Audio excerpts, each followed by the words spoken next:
Time now for Rocky Jordan.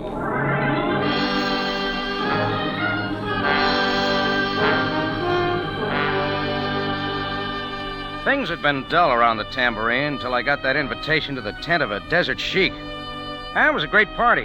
The host was fine, the food was fine. And there was a dancing girl. She was fine, too. But I shouldn't have puffed on that Egyptian water pipe. 2 whiffs of that, and everything went up in smoke.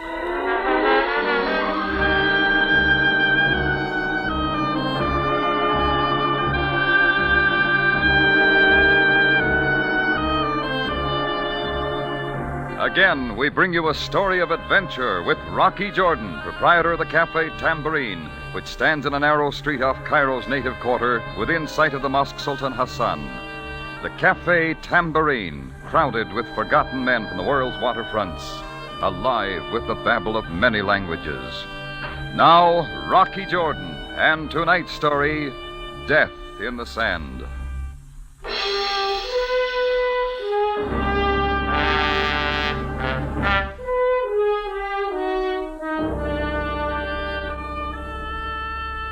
It was all quite a setup. Rocky Jordan, the guest of honor of Sheikh Abbas Ali, at his caravan tent on the desert. But I didn't like the way the festivities ended up, with 2 wild tribesmen accompanied by a blonde named Diana Carrington dragging me into Cairo police headquarters on a charge of murder. I guess it all started early that afternoon. I was sitting at a back table in my cafe when a little fellow in native dress came shuffling my way. Effendi, you are Rocky Jordan. Who'd you expect, the Sphinx? I am Ishmi, Effendi. I am a sand diviner. I'll take it somewhere else, Ishmi. Try some of the tourists up front. They'll bite. Wait, Mr. Jordan, one moment. Your future came to me as I was reading the sand. Tells of strange things for you, Effendi. Yeah? Like what? I will read the sand for you, Mr. Jordan. It reveals all, the past, present, and future. First, the pure white cloth on the table. Look, why not just skip the hocus-pocus and get to the point? And now on to the cloth, sand of the Sahara, from my diviner's pouch. You're going to have to clean that up, you know. Now I take the sand so in my fingers. I let it rain down between my fingers so. The mystic sand. All right, just keep it out of my coffee. Esma, I see it again. A letter. That's standard. This letter is to Mr. Rocky Jordan. It is you. You are this man. And now I see a trip into the desert. Still standard. But now, Effendi, a beautiful woman. A sleek ash blonde like pure crystal. Oh, you're improving. Tell me more. I will try, Effendi. No, she is fading. But wait. No, this cannot be. Come on, Ishmi. Get to the payoff line. No, Mr. Jordan, please. I cannot tell you this. Ka'ata. Keep it in English and get it over with, huh? Very well, Mr. Jordan. I see it in the sand. I cannot mistake it. What? I see death. That's enough, Ishmi. Who sent you here? No one sent me here, Mr. Jordan. I'm only an humble sand diviner. I have the gift. Then take it somewhere else. You'll find plenty of yokels out around the pyramids. Imshi, Ishmi, Imshi. Very well. I will leave, Effendi, as you wish. Little Ishmi took his sand pouch and the hurt look in his face out the front way, and I sat looking at the pile of sand on the white cloth he'd left on my table. Every time somebody comes into the Tambourine with that sort of pitch, I begin wondering. And I didn't stop wondering when she came toward my table. She was beautiful, ash blonde, like pure crystal. You are Mr. Rocky Jordan, I believe? Why, yes. Won't you sit down? Thank you. Mr. Jordan, I am Diana Carrington. Well, I'm glad to know you, Miss Diana. Oh, thank you for being informal. Rocky, I have a letter for you from Sheikh Abbas Ali. Here, open it. Oh, sure. My dear Rocky Jordan, I would be honored to have you as a guest at my tent on the desert this evening after prayers. There's a gift for you of rare beauty. I will await your coming. Signed, Sheikh Abbas Ali. Hey, this is all right. You will go? Why not? I understand the Sheikh puts on quite a party. Good. I'll pick you up here at the Tambourine at 6. You mean you're invited too? Certainly. Do you mind? What? No, of course not. Okay, I'll be on tap at 6. Good. I'm sure the Sheikh's gift will be a great surprise. Goodbye, Rocky. Diana threw me a radiant smile and walked out. It occurred to me the sand diviner's reading of my future was coming true a little too fast. A letter, a crystal blonde, and a trip to the desert. I picked up the square cotton cloth Ishmi had left on the table. It was a napkin bearing the stamp of the Heliopolis Hotel. I decided my little sand diviner had a lot more to tell me, and the quicker the better.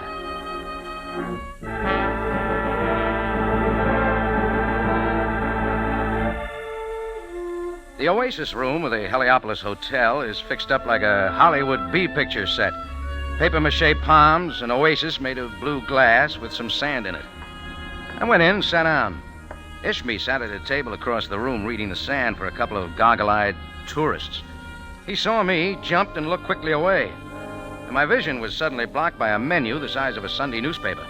On the front cover was the picture of one of the handsomest Arabians I'd ever seen. Your service, monsieur? Oh, I didn't bring my glasses. Oh, then may I suggest our specialty? Rice of the Nile, exotic nuts of Arabia, spices from India, blended into a dish fit for a pharaoh's taste. Bring me a plate of ham and eggs.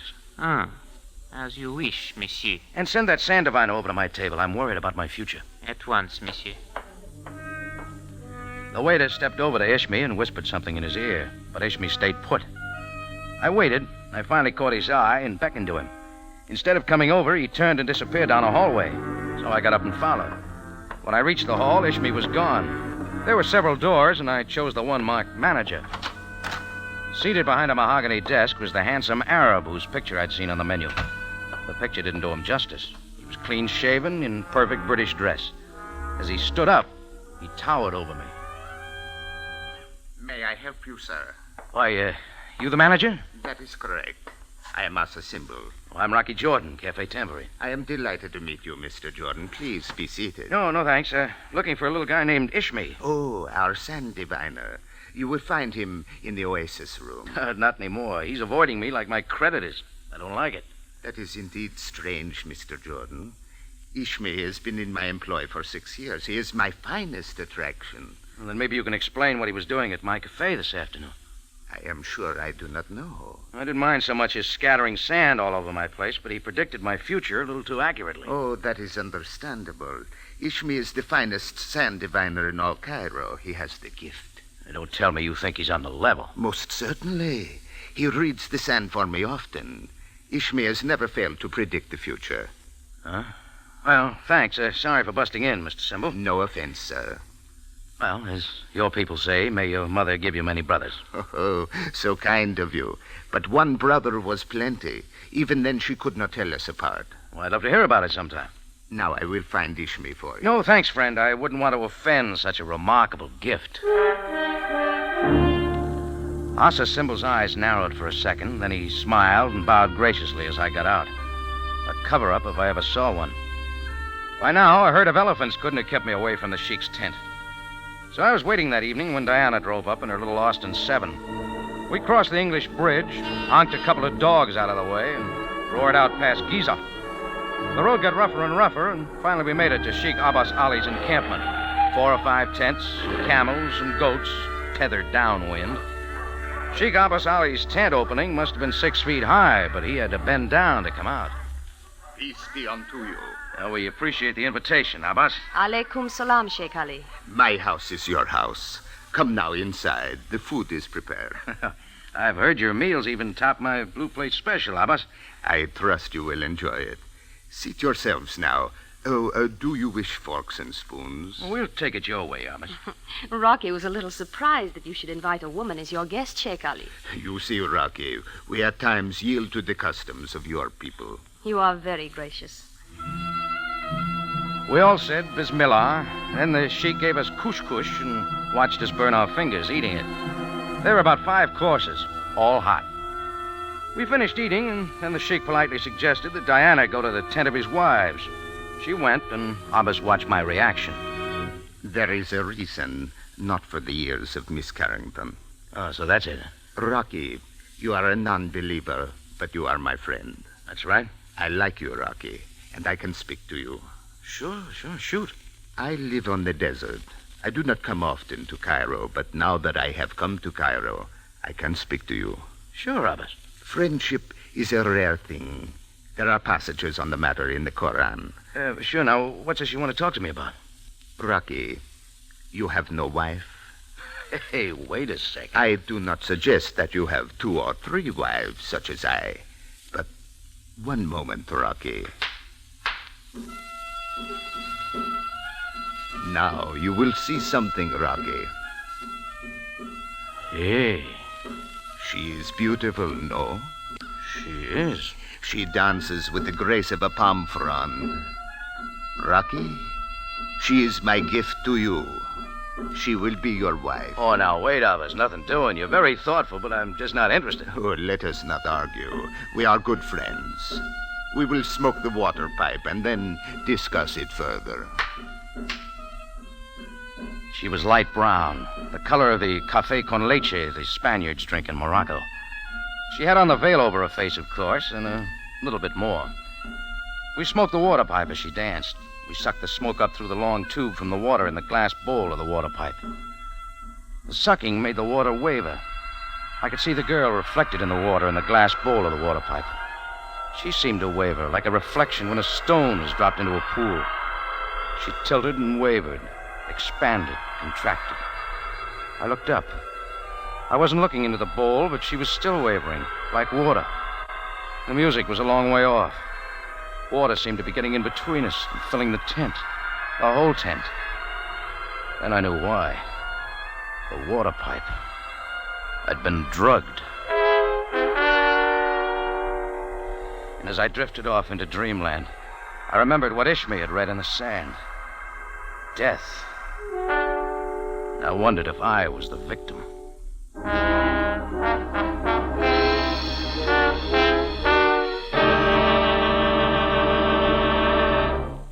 Rocky Jordan returns in just a moment. But first, here's a word about one of the most popular shows in radio. The program, CBS Radio Theater. And this week, you'll enjoy The Mating of Millie, a hilarious Cinderella story starring Glenn Ford and Evelyn Keyes. So start your week with a pleasant hour of fine comedy. CBS Radio Theater, Monday night at 6. Now back to tonight's story with Rocky Jordan, Death in the Sand.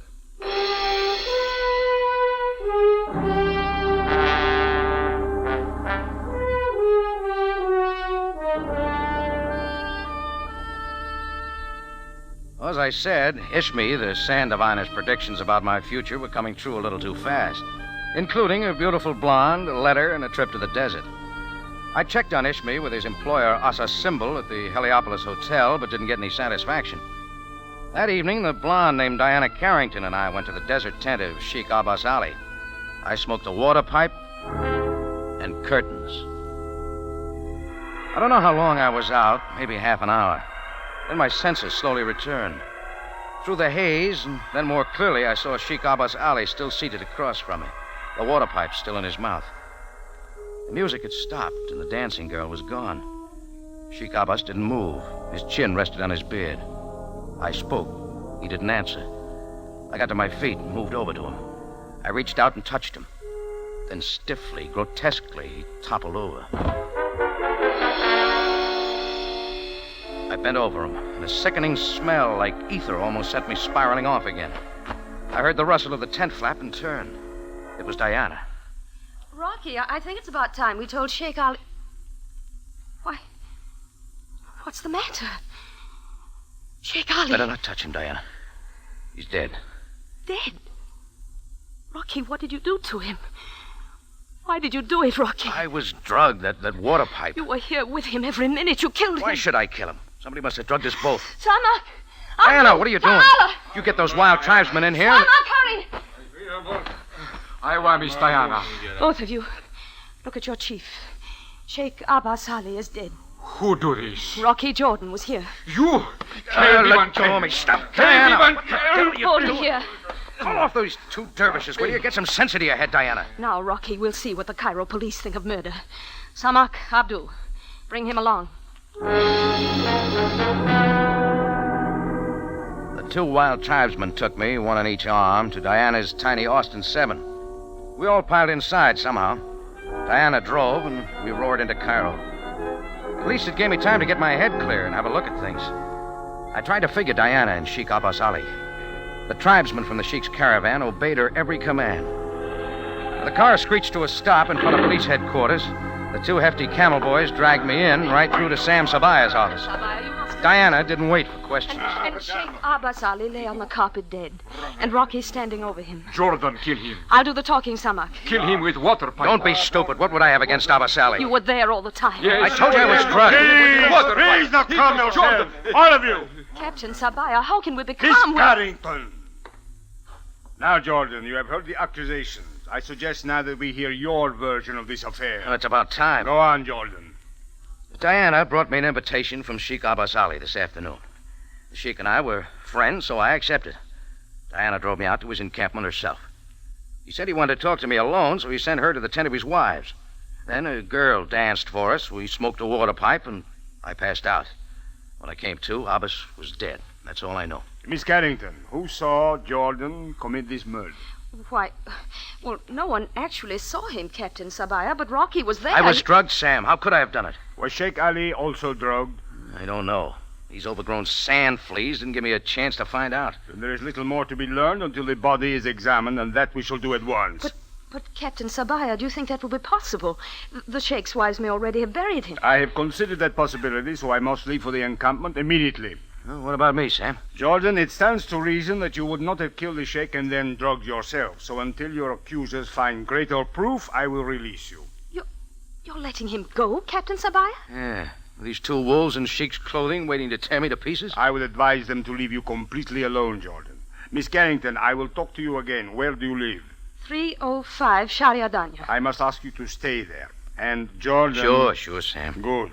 I may want to see you. Fine. Just look in some dark alley. I'll be there, with a knife in my back. I didn't like the fire in the eyes of Shamak and Abdu, so I got out fast and caught a roving taxi. I was off for the Heliopolis Hotel. Ishmi, the sand diviner, was the kickoff man in this game with death, and I wanted to know who was calling signals. It was about 11 o'clock at night when I walked into the Oasis room of the Heliopolis Hotel. Little Ishmi was still missing, so I scouted the dining room and the lobby. Then I went back to the manager's office. The door was open, but the office was empty. Something caught my eye. In the center of the desk was a white cotton cloth, and sand was scattered all over everything. I picked up the cloth, began looking around. Then I found myself suddenly suspended in midair as a powerful hand held me from the back at arm's length. Asa's symbol had stopped being polite. Why do you come here? What do you want? Set me down, Goliath, and I'll tell you. Now, who are... Oh, Mr. Jordan. Oh, who cut your chin, Mr. Symbol? My chin? Why there... Forget it. I'm still looking for Ishmi. Ishmi? Yes, your sand diviner. Come on, tell me where he is, and I'll get out of here. Ishmi is no longer with us. Oh, why not? Why, he is not reliable. There were complaints. That's not what you said this afternoon. Where does he live, then? Unfortunately, I do not know. He worked here, and you don't even know where he lived? Perhaps you will find him tomorrow, out about the pyramids. Yeah, maybe. Well, if he comes back, tell him I'm looking for him. I will tell him, Mr. Jordan, most assuredly. Where Asa's symbol fitted into the picture, I didn't know. There were a lot of things I didn't know, and only Ishmi could tell me. I fished in my pocket for a couple of piastres and moved outside to a beggar who frequented the corner near the Heliopolis. The first piastre paid off. I learned that Ishmi hung out in a den down in the Muxi section of Cairo. I tossed the beggar the second coin for luck and then caught a taxi.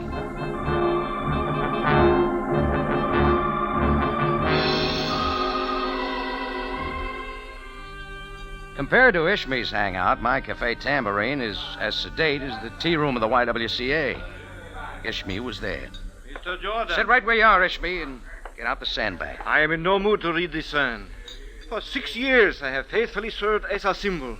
Now he discharges me. Yes, I know. That's what happened between you and your boss. Mr. Jordan, every night it was my custom to read this sand for Asa symbol. He relied on me. I have the gift. Sure. What happened? Tonight, I went to his office. I was ready with the sand when he came in. His actions were unspeakable. Why? Not simply because of my confession, but what happened this afternoon. You mean when you came to the Cafe Tambourine? Yes. I have the gift, Effendi. But when this man offered me 2 Egyptian pounds to tell you those things, I could not refuse. I confessed all this to as a symbol. Wait a minute. Who sent you to the Tambourine? Sheikh Abbas Ali. He paid you to read my future? Oh, yes, but I told you only what he instructed. I did not read it in the sand, Effendi. Did Abbas Ali tell you to leave that Heliopolis hotel napkin on my table? No, Mr. Jordan. That was my mistake. Yeah. You bungled the job, Ishmi. I am most furious man, Mr. Jordan. Look, if you please. This menu I brought with me from the Oasis room. Read what he says about me.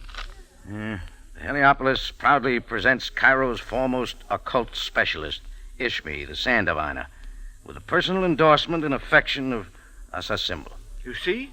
Now he throws me out, like a rat into the desert. I am most angry. Yeah. Who's Diana Carrington, Ishmi? I know I have no such person. Besides, I have other... I must go. Stay right here, Ishmi. Let go of my arm, Mr. Jordan. Let go. Oh, the police that scared you, huh? Hello, Sam. Hello, Jordan. I see you found him for me. Captain Sabaaya, meet Ishmi, Cairo's foremost occult specialist. Please, I am only an humble sand diviner. Yes, of course. I only wish to ask you your purpose in visiting the Cafe Tambourine this afternoon. Yeah. Tell Sam what you just told me, Ishmi. But I told this man nothing, Captain Sabaaya. Hey, wait a minute. About the visit, Ishmi. I was not at the Cafe Tambourine. Jordan, what does this mean? He's lying to you, Sam. I know nothing. This man just now came to my table, but I was in no mood to read this. Oh, you little... Wait a minute, come back here. Let him go, Jordan. Sam, you'll get away. He's got plenty to tell you. Sit down, Jordan. I will find him when I need him again. I don't figure you. Jordan, why did you not tell me that Diana Carrington was Sheikh Abbas Ali's wife? Say that again, Sam. Diana Carrington is the wife of Sheikh Abbas Ali. How's that possible? Apparently, the Sheikh did not always stick to his caravan. And also, you did not tell me that Diana was once a dancer in Casablanca. I didn't know, Sam, believe me.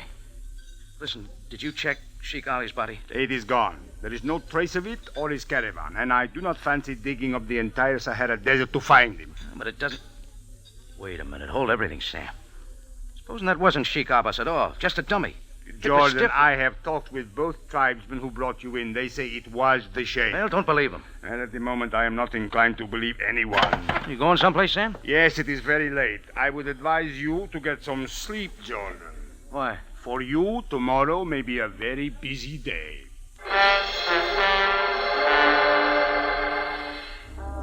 I sat there trying to figure my next move. I picked up the big menu Ishmi had left in his haste, the one with a handsome picture of Asa's Symbol on the front cover. Then I took a pencil and tried to make like a London detective, writing down all the elements of the mystery. Sheikh Abbas Ali invites me to his tent. I'm a convenient witness to his death, also a suspect. His body disappears. The crystal blonde who took me there turns out to be his wife, which means that he'd been leading a double life. Scramble that all up with an Egyptian sand diviner, and you end up either cutting out paper dolls or doodling. So I doodled. Yeah, that made even less sense. Then all at once, it made plenty of sense. I had the answer right in front of me. I grabbed the menu, did a fair imitation of a 10-second man out the front door, caught a taxi, and in 14 minutes flat, I arrived at the house of Diana Carrington, the widow of Sheikh Abbas Ali.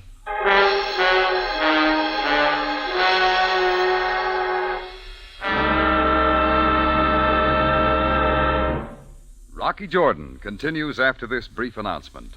Following the Monday night radio theater program, you'll want to stay tuned to CBS for My Friend Irma, one of radio's foremost laugh shows. So after radio theater, stay on for My Friend Irma at 7 Monday night. Now to conclude tonight's story with Rocky Jordan, Death in the Sand.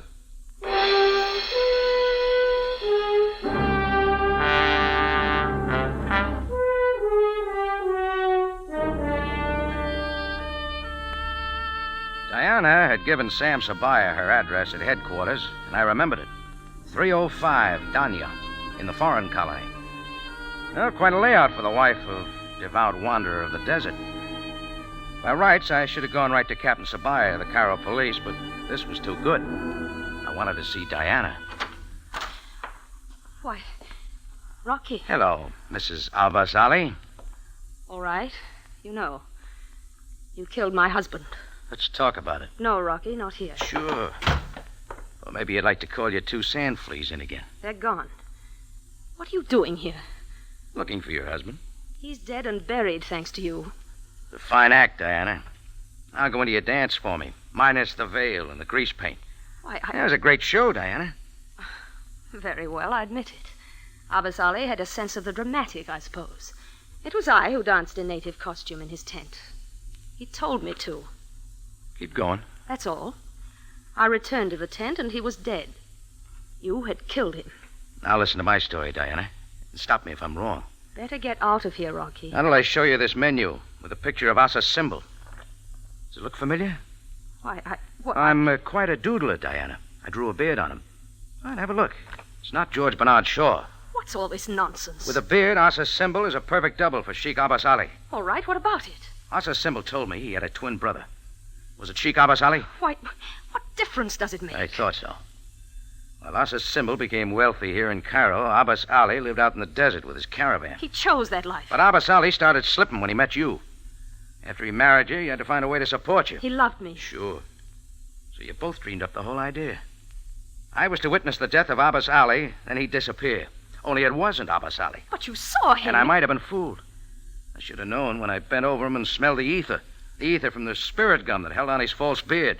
You'd better forget it, Rocky. All Abbas Ali had to do was shave off his beard, put on his brother's clothes, and suddenly he's the wealthiest Mr. Asa symbol, and nobody's the wiser. Abbas, he knows. I should have been smarter. I was standing with my back to the hall drapes. A hand reached through from behind and again held me in midair. It set me down and turned me around, but this time it didn't let go. Now, Rocky Jordan. You nicked your chin with that razor, Abbas. Diana, you will leave the room. Do it quickly, Abbas. Go at once. Hurry, Abbas. Hurry. More dramatics, Sheikh Abbas Ali? Death is not for the eyes of a woman, Rocky. You got plans? Rocky, you were my friend. Yeah. I liked you, Rocky. Take off the record. I've heard it before. Friendship is a rare thing. It is regrettable that it must end. No, I don't like it either. Listen, Abbas. Asa symbol is dead and buried in the desert. Phony beard and all, huh? He will never be found. And neither will you. That's the way it is? Yes, Rocky, my friend. Okay. Then we might as well make it interesting. I suddenly jerked myself away from him, made for the door. He was big, but he was fast behind me like a panther. I had hold of the door latch, and I came up with both feet. Bounced off the big Bedouin like a rubber ball. His huge hand caught me across the face. I landed head first in a pile of chairs and mirrors. I swung a chair from the floor and caught his shins. Kill, Bill, kill! He lunged, kicking. I took the first one in the ribs, rolled away, and was up again. But only for a second. The next time I came up slowly, ready for anything. He stood there looking at me in surprise. Then he took 2 steps, sagged, and dropped hard on his back like a spread eagle. The peculiar scroll of a knife handle stuck out from his chest, like a wart on an egg. I spun around, and there in the open French window stood Ishmi, the sand diviner. I am most angry, Mr. Jordan. Yes, so I noticed. Thanks, Ishmi. Too bad you had to kill him, but thanks anyway. I did it not for you, Mr. Jordan. I had been wronged. Yeah, sure. Where is Miss Carrington, his wife? Oh, she'll keep. Sam Sabaaya is sure to be along any minute. I do not fear the police now. And I'll tell Sam you did it to save my life. I had much greater reason. This man killed my faithful employer, my trusted friend. Hey, wait a minute. You know this is Abbas Ali? Yes. I know everything. That he took Asa Symbol's place? How'd you figure it out? Figure it out, Mr. Jordan? That was not necessary. Remember, Effendi, I have the gift. With the gift, it is very simple. Oh, now, wait, don't tell me you... Yes, Mr. Jordan. I read it all. I read it in the sand. Rocky Jordan is presented from Columbia Square in Hollywood and stars Jack Moyles in the title role. Tonight's story by William Fifield was edited by Gomer Cool and was produced and directed by Cliff Powell with original music by Milton Charles. This is CBS, the Columbia Broadcasting System.